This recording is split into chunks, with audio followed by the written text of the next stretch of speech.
Eh bien, bonjour à toutes et à tous et bienvenue pour ce webinaire en lien avec notre focus fin de vie et soins palliatifs, tout nouvellement revisité et disponible en ligne depuis hier.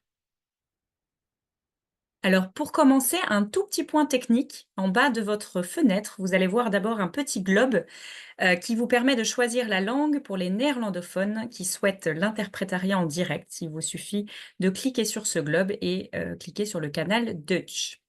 Vous avez un autre petit onglet très important qui s'appelle Q&R où vous pourrez poser vos questions tout au long du webinaire. Pour rappel, dans le fonctionnement de ce webinaire, donc pendant la première partie, mon collègue Nicolas Sophos va vous présenter le contenu du focus et nous aurons ensuite tout un temps de questions-réponses. Et nous avons la chance et le plaisir, et je les remercie d'ores et déjà, d'accueillir aujourd'hui 2 invitées expertes en la matière, que sont Amandine Magos, qui est assistante sociale en service d'oncologie, et Geneviève Philippe, qui est infirmière en équipe mobile de soins palliatifs. Donc voilà, c'est elles qui pourront répondre à toutes vos questions dans la seconde partie. Un tout petit mot de la structure Brusano. Brusano, c'est une ASBL bruxelloise assez jeune qui a été créée en 2018, qui fonctionne uniquement sur des financements publics, et qui a 3 missions, je dirais, essentielles, et principales. La première qui est d'assurer les missions de plateforme de soins palliatifs. La deuxième qui consiste en la coordination de la mise en place des 5 bassins d'aide et de soins. Et enfin, toutes les missions d'appui et de coordination de l'ambulatoire. Alors ce focus, qu'est-ce que c'est? Déjà un objectif, essentiel qui est celui, autant que possible, de contribuer à la lisibilité, de l'organisation sociale santé sur le territoire bruxellois. Son contenu, il est assez varié. On peut retrouver autant, les dispositifs, d'aide que des services ou encore, les remboursements associés, à certaines aides.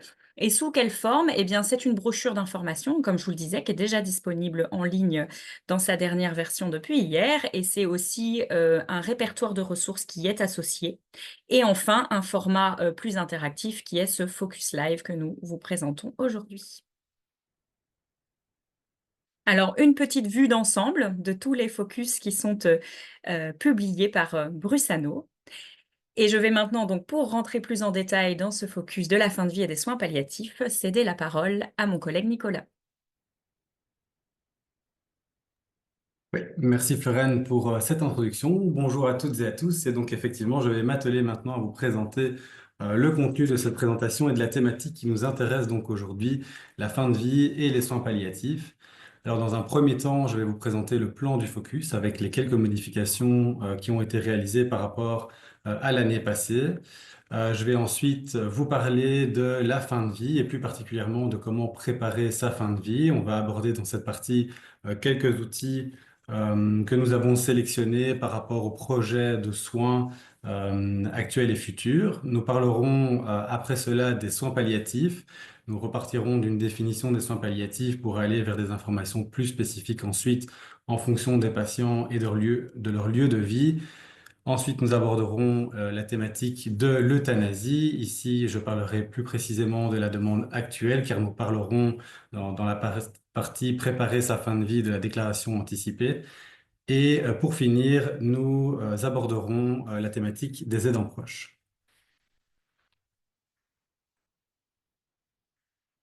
Donc, au niveau du plan du focus, la logique globale que nous avons essayé de respecter, la manière dont il a été réfléchi et organisé, c'est donc de partir d'informations plutôt générales et d'aller vers des informations plus spécifiques. Par information plus générale, on parle d'informations qui ont attrait à tous les citoyens. Donc, par exemple, la préparation à la fin de vie, c'est tous les citoyens qui ont accès, peu importe leur âge. Et puis, nous partons vers des informations qui sont de plus en plus spécifiques, plus particulièrement par rapport à des personnes gravement malades. Lorsque nous aborderons les soins palliatifs, eh bien, c'est le même principe. Nous partirons de principes généraux et nous irons de plus en plus vers des aides spécifiques en fonction du lieu de vie. Les autres parties importantes que nous allons aborder, c'est donc, comme je l'ai dit, l'euthanasie ainsi que la thématique des aidants proches. Alors, vous allez recevoir toutes et tous le focus par mail, mais vous allez aussi le retrouver sur le site internet de Brusano. Ici, le webinaire se veut être une synthèse de la brochure que vous pouvez retrouver. Et donc, si vous voulez plus d'informations ou plus de précisions par rapport à ce qui est abordé aujourd'hui, je vous renvoie évidemment à la partie, à la brochure que vous recevrez. Petite nouveauté aussi, vous retrouverez tout un tas de QR codes qui vous renverront vers des liens intéressants et importants. Et en plus de cela, nous avons ajouté des pictogrammes avec un grand bonhomme et un petit bonhomme qui représentent les adultes et les enfants. Ce sont des pictogrammes que vous pouvez retrouver à côté de certaines parties et donc pour indiquer quel est le public concerné par la partie en question. Donc au niveau de la première partie, donc préparer sa fin de vie, en fin de vie, tout un tas de réflexions peuvent arriver, tout un tas de craintes aussi, d'émotions. Il peut y avoir une peur qu'on ne respecte pas nos dernières volontés, peur de faire peser des décisions sur nos proches au moment de notre fin de vie, ou peut-être peur de subir certains actes médicaux en fin de vie, tels que la réanimation, l'alimentation artificielle, etc. Et donc, il est possible de préparer sa fin de vie. On le verra avec certains outils dédiés à cela. En tout cas, préparer sa fin de vie, c'est un processus de réflexion et de concertation qui est idéalement le fruit d'échanges entre la personne, l'entourage et les professionnels. C'est une réflexion qui se veut dynamique et continue. Et le but est donc de déterminer un projet de soins actuel et futur en tenant compte de nos valeurs et de nos priorités. Parmi les outils, alors je le montre ici à l'écran, on a le PSPA qui est donc réalisé par l'ASBL Pallium. Le PSPA, c'est donc un outil c'est donc le projet de soins personnalisé et anticipé, qui est un outil qu'on peut réaliser peu importe son âge et qui permet à la personne de rester actrice de sa vie. Vous y retrouverez dedans des parties qui détaillent l'histoire de vie de la personne ainsi que ses volontés au niveau de son projet thérapeutique actuel et aussi futur grâce aux déclarations anticipées que vous retrouverez également dans le PSPA. Un autre outil que nous mettons ici en avant, c'est le PAVS, donc qui est une initiative du projet Hold My Hand, et qui est un document qui reprend de manière très synthétique les projets de soins et les informations importantes que le patient souhaite mettre en avant. Alors, au niveau des déclarations anticipées, donc elles sont au nombre de 5. On rappelle que c'est une démarche qui se veut proactive, anticipative et révocable. Donc, la personne peut à tout moment décider de revenir sur ses décisions. En tout cas, elles sont donc au nombre de 5. Il y a la déclaration anticipée négative, qui est donc relative au refus de soins. La déclaration anticipée relative à l'euthanasie, relative au mode de sépulture ou au rite funéraire, relative au don d'organes et relative au don du corps à la science. L'idée ici, c'est pas de redétailler toutes ces déclarations anticipées. Vous retrouverez ça dans le focus. À titre d'exemple, par exemple, la déclaration anticipée relative à l'euthanasie, c'est donc une déclaration que l'on peut remplir à l'avance si je me trouve dans un état, ça s'applique si je me trouve dans un état d'inconscience irréversible et que je ne peux plus communiquer. Pour cette déclaration, par exemple, il est obligatoire, pardon, de désigner 2 témoins dont un n'a aucun intérêt avec le décès de la personne. Et on peut aussi également désigner une personne de confiance pour rédiger cette déclaration, mais ça, c'est facultatif.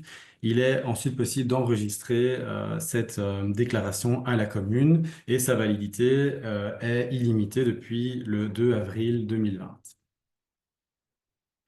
Au niveau du paysage bruxellois, donc nous avons les associations suivantes, la FBSP, donc la Fédération bruxelloise des soins palliatifs, le Forum palliatif ZOR, ainsi que Brusano qui assure les missions de la plateforme des soins palliatifs à Bruxelles. Nous avons ici détaillé les différentes structures dans ce paysage bruxellois au niveau des soins palliatifs. Donc, il y a le domicile ainsi que les habitations collectives. Par habitation collective, donc on entend donc les maisons de repos et de soins, les MRPA, les maisons de soins psychiatriques ainsi que les centres d'hébergement pour personnes en situation de handicap. On détaille aussi les structures au niveau des hôpitaux et d'autres structures d'accueil. Alors, au niveau du domicile et des habitations collectives, ce sont donc les équipes de deuxième ligne et les équipes de liaison pédiatrique qui interviennent. Pour les citer, nous avons Continuing Care, Globulo, Interface pédiatrique, Omega et Semiramis. Au niveau des hôpitaux, donc il existe des unités de soins palliatifs dans les hôpitaux que nous avons repris ici, ainsi que des équipes mobiles hospitalières en soins palliatifs. Et pour citer les structures d'accueil, donc nous avons la Cité Sérine, qui est un hôtel de soins donc qui se veut être du middle care, qui est une solution alternative entre les milieux hospitaliers et le domicile. Donc la Cité Sérine, c'est un hébergement thérapeutique, un lieu de vie et de soins curatifs ou palliatifs qui se trouve à Scarbeck.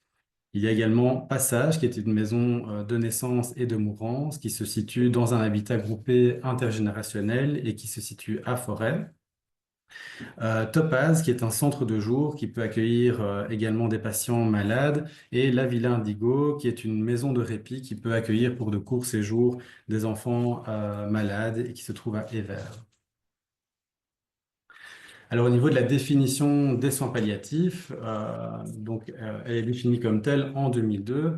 Les soins palliatifs, ce sont des soins multidisciplinaires et de confort prodigués à un patient qui se trouve à un stade avancé ou terminal d'une maladie grave et évolutive, mettant en péril son pronostic vital, quelle que soit l'espérance de vie, qui est en souffrance globale. Ces soins visent à améliorer la qualité de vie du patient et de ses proches et aidants proches sur différentes dimensions telles que physique, psychique, sociale, existentielle et spirituelle, et ce, où qu'il soit. Alors, un outil qui est indispensable dans l'identification des patients en soins palliatifs, c'est le PICT. Donc, le PICT, c'est une échelle d'identification, comme je viens de le dire, d'un patient en soins palliatifs à un stade plus précoce de sa maladie. Si le PICT est positif, alors l'ACP, donc l'Advanced Care Planning, est d'actualité. Attention, précision, le PICT n'est pas l'échelle de référence pour les conditions d'accès aux aides et remboursements liés aux soins palliatifs. On le verra aussi plus tard. Donc ici, on vous a donné un exemple, on vous a montré le PIC, donc vous voyez que c'est un questionnaire sous forme d'arborescence. Donc on a une première question que se pose le médecin généraliste. Donc seriez-vous surpris si votre patient venait à décéder dans les 6 à 12 prochains mois? Si la réponse est oui, le patient n'est pas identifié comme patient palliatif. Si la réponse est non, il y a d'autres critères. Donc les premiers, ce sont des critères de fragilité et ensuite des critères d'incurabilité pour affiner le diagnostic et voir si le patient peut être identifié comme patient palliatif.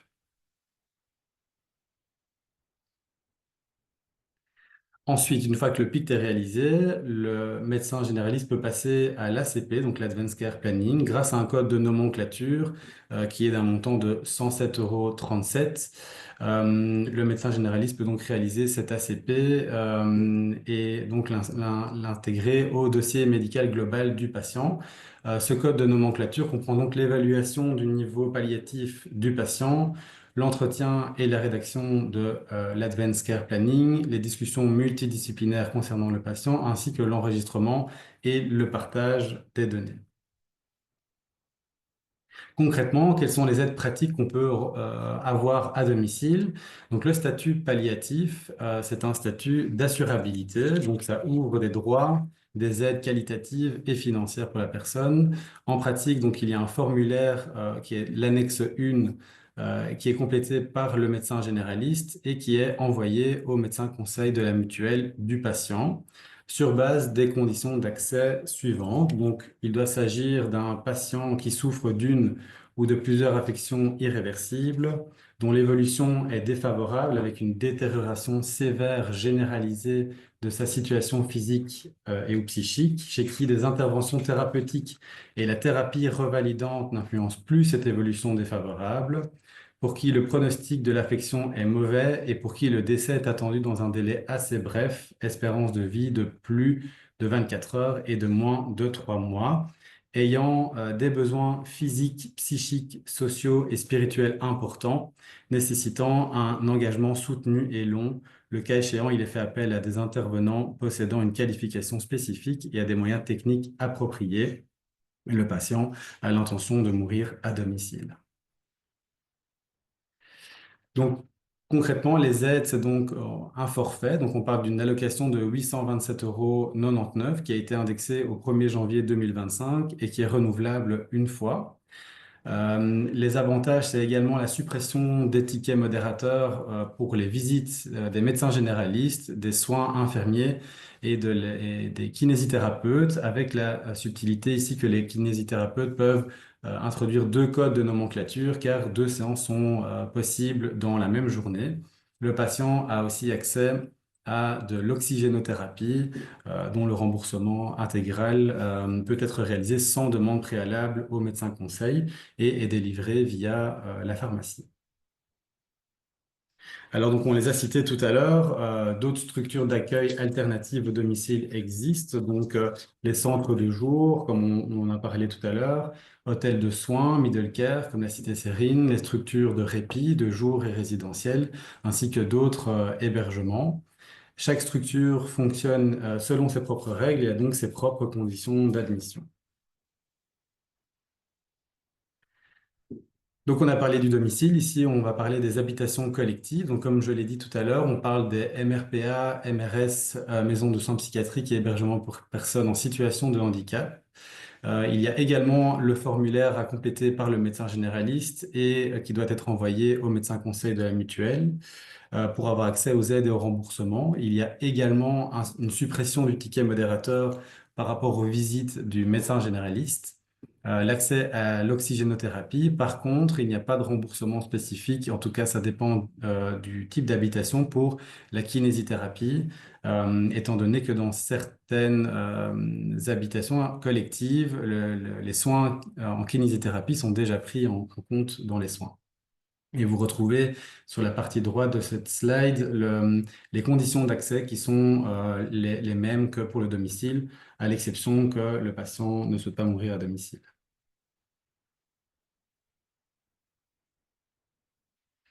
Alors, donc au niveau du domicile et des habitations collectives, on a l'intervention des équipes de deuxième ligne. Ces équipes sont multidisciplinaires. Il y a un médecin, infirmière et pour certaines, psychologues et assistants sociaux. Leur mission est d'évaluer, de coordonner et d'accompagner les soignants habituels du patient ainsi que les proches, dont le suivi du deuil, et ce, 24 heures sur 24 et 7 jours sur 7. Il existe quatre équipes en région bruxelloise, à savoir Continuing Care, Interface, Omega et Semiramis. Sur demande de ces équipes de deuxième ligne, il peut y avoir l'intervention pour un suivi psychologique de l'équipe de Brusano, un suivi psychologique pour les patients et également pour les aidants proches. Au niveau hospitalier, il y a donc des équipes mobiles hospitalières de soins, EMSP, également des équipes multidisciplinaires dont le rôle est transversal et de seconde ligne. Ces équipes sont sollicitées par le médecin de salle et donc leur rôle est d'évaluer et d'amener des propositions spécialisées au niveau de la gestion des symptômes réfractaires, par exemple, de l'éthique. Elles ont un rôle de formation et du développement de la culture palliative au milieu hospitalier. Il y a également des unités spécialisées en soins palliatifs, donc les USP, qui se veulent aussi multidisciplinaires et il y a environ 60 lits à Bruxelles disponibles pour les patients en soins palliatifs. Alors ici, on vient de voir les différentes structures qui cohabitent dans le paysage bruxellois. Vous les retrouverez dans le répertoire que vous allez également recevoir en plus du focus, qui reprend évidemment tous les services spécialisés en matière de soins palliatifs à Bruxelles. Donc vous le recevrez, mais vous pouvez aussi trouver le fichier PDF qui est disponible sur le site internet de Brusano. Vous retrouverez les adresses, les numéros de téléphone, les sites internet ainsi que les adresses mail de contact.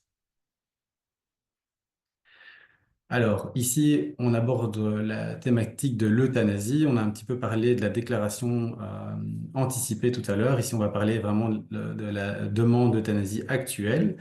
Mais nous allons redéfinir ce qu'est l'euthanasie. Donc, c'est un acte pratiqué par un tiers, toujours un médecin, qui met intentionnellement fin à la vie d'une personne à la demande de celle-ci. C'est la loi qui a été édictée en 2002. Donc, comme expliqué, il y a deux possibilités. La demande de manière anticipée, donc si la personne est inconsciente de façon irréversible et ne peut plus le demander. Et ensuite, la demande actuelle, donc ça, c'est si la personne est consciente et remplit les conditions de la loi. Donc, si la demande est actuelle, on parle de personnes majeures ou alors il y a des conditions supplémentaires pour les mineurs. La personne, le patient, souffre d'une affection grave et incurable. La personne est capable et consciente au moment de sa demande. Elle doit souffrir d'une souffrance physique et ou psychologique inapaisable, insupportable et constante. La demande doit être volontaire, réfléchie, répétée et sans pression extérieure. Et la demande doit être écrite et insérée dans le dossier médical. Si la personne n'est plus en mesure de rédiger la demande, elle peut faire appel à une personne de confiance pour la rédiger. Le rôle du médecin par rapport à cette demande d'euthanasie, c'est d'informer le ou la patiente de son état de santé ainsi que de son espérance de vie. Le médecin doit également informer de toutes les possibilités de soins, dont les soins palliatifs, s'assurer de la persistance de la demande, donc le caractère volontaire, réfléchi et répété de cette demande. Le médecin doit également informer l'équipe soignante, ainsi que les proches désignés et demander l'avis d'un autre médecin pour s'assurer de l'incurabilité et de la souffrance. En fonction du pronostic, on fait appel à un ou deux médecins. Ensuite, dernière partie de ce focus, c'est les aidants proches. Donc, il est possible de s'adresser aux mutuelles pour avoir une reconnaissance officielle en tant qu'aidant proche. Et il y a différentes aides qui peuvent être proposées, des aides sous forme de congés thématiques ou décréditant avec motif interruption de carrière liée au statut d'aidant proche ou interruption de carrière liée aux soins apportés à un proche atteint d'une maladie grave et ou en soins palliatifs. Concernant ces interruptions de carrière et ces congés thématiques, nous vous renvoyons vers les fiches informatives de l'ONEM pour en savoir plus. Évidemment, il y a d'autres types d'aides et d'autres soutiens qui se manifestent sous diverses formes. Il existe des groupes de soutien pour les aidants proches, des activités organisées pour eux, ainsi que des temps de répit.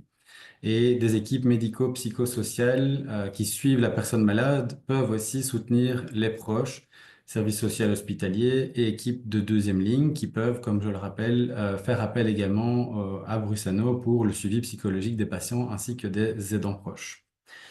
Nous vous proposons des ressources spécifiques ici en bas de cette slide pour en savoir plus concernant ce statut ainsi que ses congés thématiques et interruptions de carrière. Vous retrouverez le site aidantproche.brussels, réseausam.be, docaidant.be et jeuneaidantproche.be.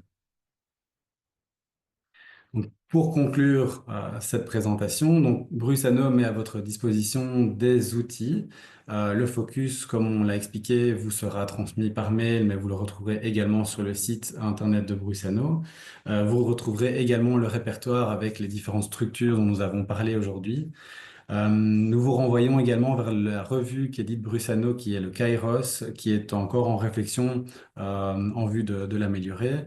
Vous retrouverez également des informations au niveau des helpdesk des différents bassins de soins à Bruxelles.